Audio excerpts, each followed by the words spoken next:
mummy को उहाँ तेरो अङ्कल हुनुहुन्छ त यहीँ बस हामी एकछिन भित्र गएर आउँछौँ है को अङ्कल हो यहीँ बसेर कुरा गर्नु न किन भित्र जान लाग्नु भएको छ कुरा पनि हाम्रो उहाँ लेनदेनको काम छ के त्यही भएर भित्र गएर छलफल गर्नु छ त यहीँ बस नाइ म पनि जान्छु भित्र म पनि जाने नाइ बाबु चुप्प लागेर एकैछिन बस्न नाइ मिठाई ल अब जानु है ज्ञानी बाबु ल हुन्छ मिठाई दिनुभयो ल मिठाई खाएर खाना खाएर गाडी फेरि हिँड्यो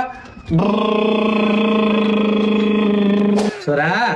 तिमी यहीँ बस हामी एकछिन भित्र गएर आउँछौँ है अभि नि मम्मी हेर्नु त पुरा आज पनि अर्को अङ्कलसँग आउनु भएको छ बाबालाई भनिदिन्छु म पक्नु न आज पनि उहाँसँग लेनदेनको काम होला नि होइन के बाबु उहाँले ब्याज असुल गर्नु भन्नुभएको छ त्यही भएर हो के त एकछिन यहीँ बस हामी भित्र गएर आउँछौँ है नाइ नाइ म त जान्नु म त बाबा आएपछि बाबा विदेशमा जानु भयो भने भनिदिन्छु म पढ्नु भयो भने बाबा इन्डिया जानु भयो म भनिदिन्छु ए बाबु चुला न तिमी आमाले मेरो ब्याज खाएको के ल तिमीले खाएर बस हुन्छ ऋण ठुलै ठुलै लाग्छ ठुलै ऋण लाग्छ टिटी बुम बुम बुम बुम बुम बुम बुम टिटी छोरा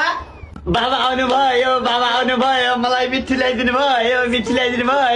के मिठी सिटी ल्याइदिन्छु मम्मी खै त मम्मी त भित्र हुनुहुन्छ बाबा ए जाऊ मम्मीलाई बोलाएर लिएर आऊ त सरप्राइज दिउँला होइन बाबा मम्मीले मार्नुहुन्छ अहिले मलाई मम्मी भित्र हुनुहुन्छ कसले ब्याज असुल गर्दैछ त्यही भएर मम्मीले नआउने भन्नु भएको छ क्या रे खुरुको तेरो मम्मीलाई बोलाएर लिएर आइज बाबा आउनु बाबा भन् हस् बाबा जाला म विदेश गएको फाइदा उठाएर अरूसँग लाग्ने त्यसको त बाहिर आइजन मैले विचार गर्छु बाबा यी एउटा मिठाई खानु गरे ब्याजको हिसाब मिलेर आएको छैन गरे अहिले आधा घन्टापछि मम्मी आउनुहुन्छ गरे मैले भनिसकेँ मम्मीलाई